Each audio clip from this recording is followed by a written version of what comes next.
मैंने कई दफ़ा इसका पहले भी ज़िक्र किया है, लेकिन इन केस किसी ने वीडियो मिस कर दी हो, हर एक बंदा हर वीडियो नहीं देख पाता।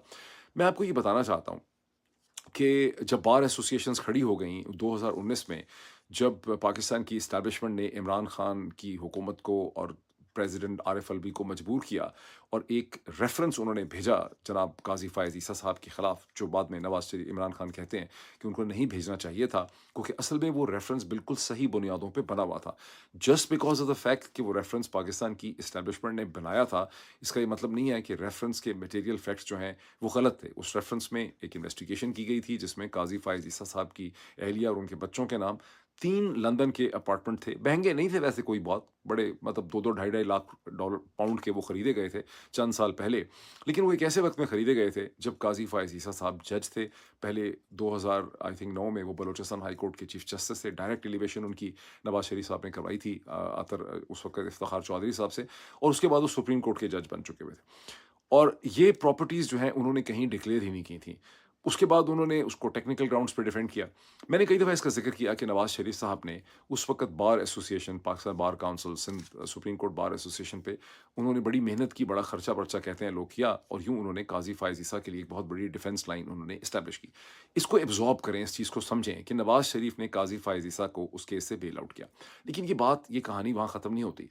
मेरा एनालिसिस और डॉट कनेक्टिंग ये रिवील करती है कि जब उसके बाद एस्टेब्लिशमेंट ने खार में वो मार्का, वो बैटल पहली वाली जो थी, वो नवाज शरीफ जीत गए, एस्टेब्लिशमेंट हार गई। ये भी बहुत एब्जॉर्ब करने वाली बात है कि इमरान खान कभी इस किस्म की एस्टेब्लिशमेंट के खिलाफ कोई स्ट्रगल टेक्निकल बुनियादों पे नहीं कर सके, जहां वो मुख्तलिफ एसोसिएशंस को उनको मोबिलाइज करते। उन्होंने शायद सोचा नहीं, उन्होंने ऐसी इन्वेस्टमेंट्स नहीं की हुई थी, इमरान खान पैसे नहीं खिलाते थे। ये हकीकत है कि इमरान खान रियासत के पैसों को, पब्लिक फंड्स को अपनी ज़ाती पॉलिटिक्स के लिए बिल्कुल भी इस्तेमाल नहीं करते थे। ये तो मैं बिल्कुल आपको, जिस तरह से कोई मैं कसम खा सकता हूँ इसकी, मेरे पास इसकी बहुत सी अंडरस्टैंडिंग है, ज़ाहिर है मैं साबित तो नहीं कर सकता, लेकिन पीटीआई के बहुत से लोग बहुत सी जगहों के ऊपर जब खर्चा करना चाहते थे मुख्तलिफ कॉजेज़ के अंदर, जहाँ वो अपनी पॉलिटिक्स को मजबूत करना चाहते थे, इमरान खान ने कभी भी वो खर्चे करने की, रियासत के या टैक्स पेयर के पैसे की इजाज़त नहीं दी।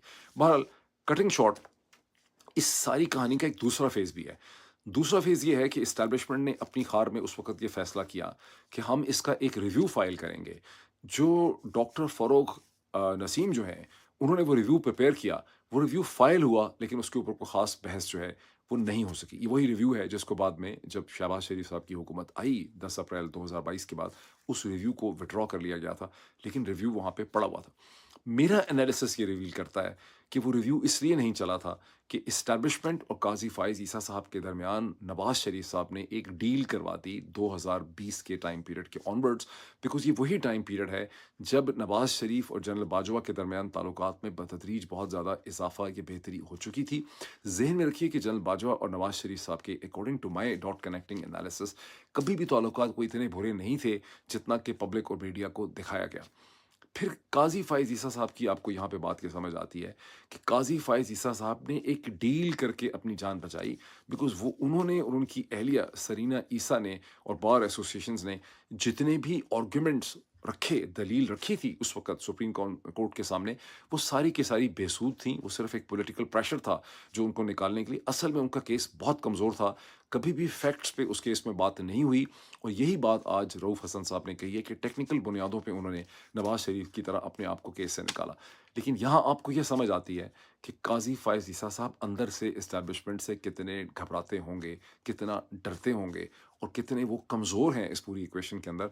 और उनको कमज़ोर करके, वो पहले पता नहीं कभी किसी ज़माने में मज़बूत थे या नहीं, मैं नहीं कह सकता इसके बारे में, लेकिन इस पोज़ीशन में जहाँ वो बैठे हुए हैं, वो एक इंतहाई कमज़ोर चीफ़ जस्टिस हैं।